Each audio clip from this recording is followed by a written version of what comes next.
This is Glass by Daryl Gregory. It's one of those crybabies, the guard told her. She's trying to kill one of the psychos. Dr. Alicia Liddell swore under her breath and grabbed her keys. Only 2 weeks into the drug trial, and the prisoners were changing too fast, starting to crack. In the hospital wing, a dozen guards crowded around an open cell door. They were strapping on pads, pulling on helmets, slapping billy clubs in their palms. It was standard procedure to go through this ritual in full view of the prisoners. More often than not, they decided to walk out before the extraction team went in. The shift lieutenant waved her to the front of the group. "One of your babies wants to talk to you," he said. She leaned around the doorframe. In the far corner of the cell, wedged between the toilet and the wall, 2 white men sat on the floor, one behind the other, like bobsledders.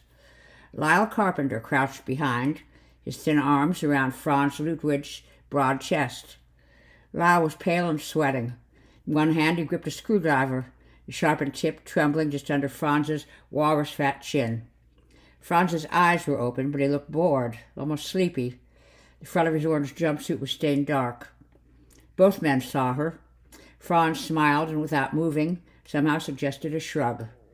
"Look at this fine mess." Lyle, though, almost let the screwdriver fall. "Doc! Thank God you're here." He looked ready to burst into tears. The doctor stepped back from the door. "Franz is bleeding," she said to the lieutenant. Lyle stabbed him in the chest. "Looks like it stopped, but if he's bleeding internally, we can't wait for the negotiation team. Thought you might want to take a crack at getting Lyle to drop the weapon." "If I can't?" But she already knew the answer.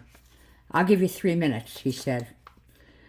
They wanted her to put on pads and a helmet, but she refused. Lyle and Franz, like the other 14 men in the GLS 71 trial, were low-risk prisoners, liars, thieves, con men, nonviolent offenders. The review board wouldn't allow her to enroll the more aggressive prisoners. Still, she'd succeeded in finding men with very high scores on Hare's psychopathy checklist. They were all star psychopaths, or sociopaths, to use the term some of her colleagues preferred. The lieutenant let her take only 3 steps into the cell before he said, "That's good." Lyle's eyes were fixed on hers. She smiled, and then let concern show on her face. "Why don't you tell me what's going on, Lyle?" Franz said, "I'm not sure he knows himself." "Shut up," Lyle said, and the hand holding the screwdriver shook. Franz lifted his chin slightly. "Just focus on me," she said to Lyle. "If you put down the weapon, we can talk about what's upsetting you." "I fucked up, Dr. Liddell. I tried to stop him, but I couldn't. Call me Alicia, Lyle." "Alicia?" He looked surprised and touched. She never permitted the prisoner to call her by her first name. Franz made a derisive noise. Lyle seemed not to hear him. "I was doing this for you, Alicia. I was just going to kill myself, but then he told me what he was going to do, and I knew I had to take care of him first." He flexed his fingers along the screwdriver's grip. "I stabbed him, going right for the heart. Then he jumped up, and I knew I'd missed. I knew I had to hit him again, but I just froze." He looked at her, his eyes shining with tears. I couldn't do it. I saw what I'd done and I almost threw up. Felt like I stabbed myself. What the hell is happening to me?" "That's what we're trying to find out," she thought.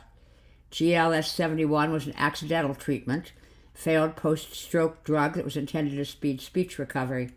Instead, it found the cluster's mirror neurons in Broca's area and increased their rate of firing 1,000-fold. Mirrored neurons were specialist cells.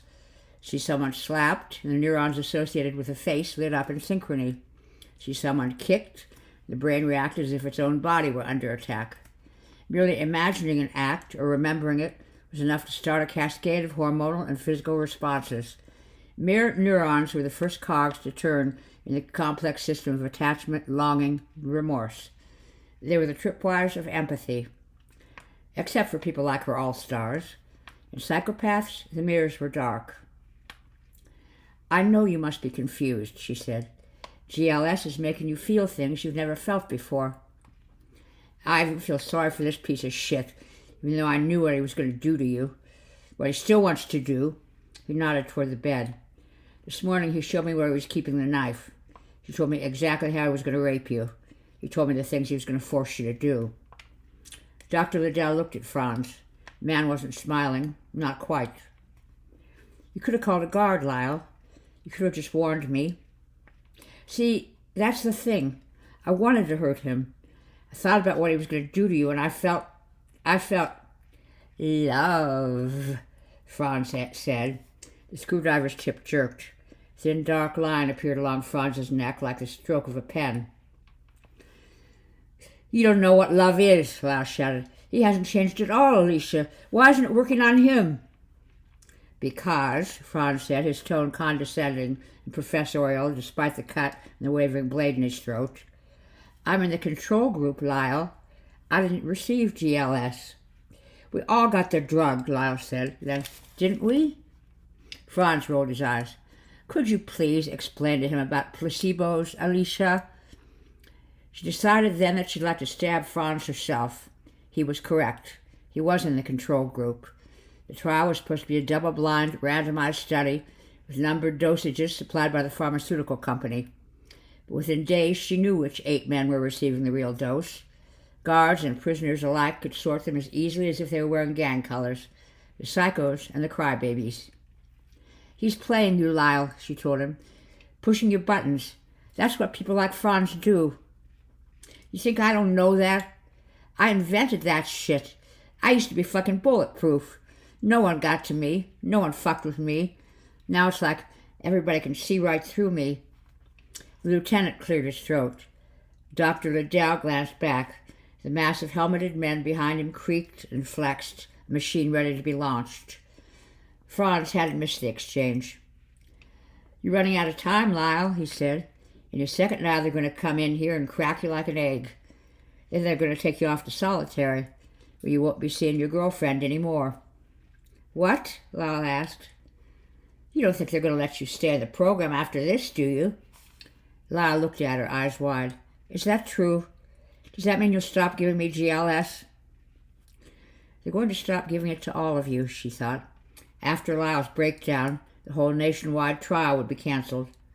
Lyle, we're not going to stop the GLS unless you want to. Stop it?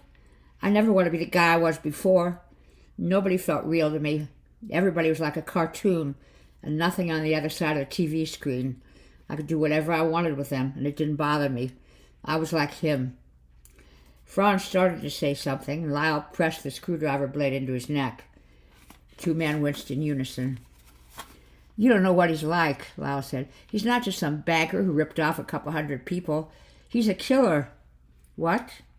He shot 2 teenagers in Kentucky, buried them in the woods. Nobody ever found them. He brags about it. Stories, Franz said.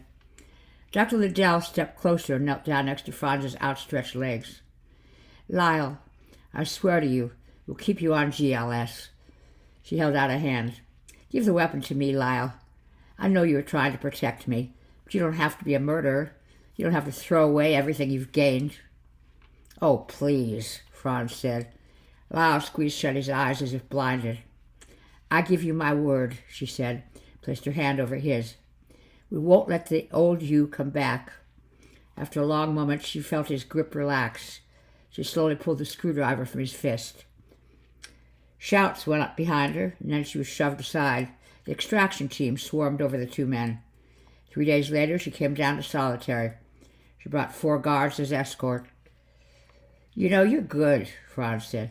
I almost believed you myself. He lay on the bed with his jumpsuit half unzipped, revealing the bandages across his chest. The blade had missed the lung and the heart, tearing only muscle. The wound at his neck was covered by 2 long strips of gauze. He'd be fine in a few weeks. I give you my word. Genius. I did what I had to do. I've used that one, too. Did you have to break his heart? Poor Lyle was in love with you. You out and out lied to him. There was no way you were going to keep him on GLS. You made a petty thief into a suicidal, knife-wielding maniac. How can they put anyone on that stuff now? There'll be another trial, she said. Smaller dosages, perhaps, over a longer period of time. It doesn't help Lyle now, does it? He's going to live. That's the important thing. I have plenty of GLS left, so I can bring him down slowly. The suicidal thoughts are already fading. In a few days, he won't be bothered by remorse. He'll be back to his old self. And then someday you'll get to wring him out again. He shook his head, smiling.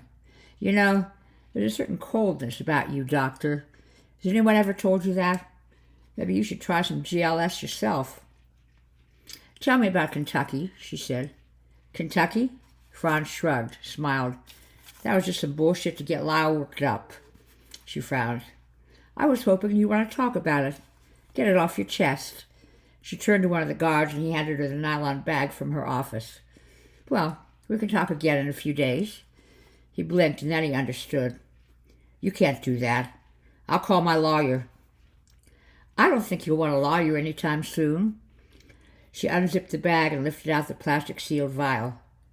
I have a lot of GLS, only one patient now. The guards reached forward and pinned the man to the bed.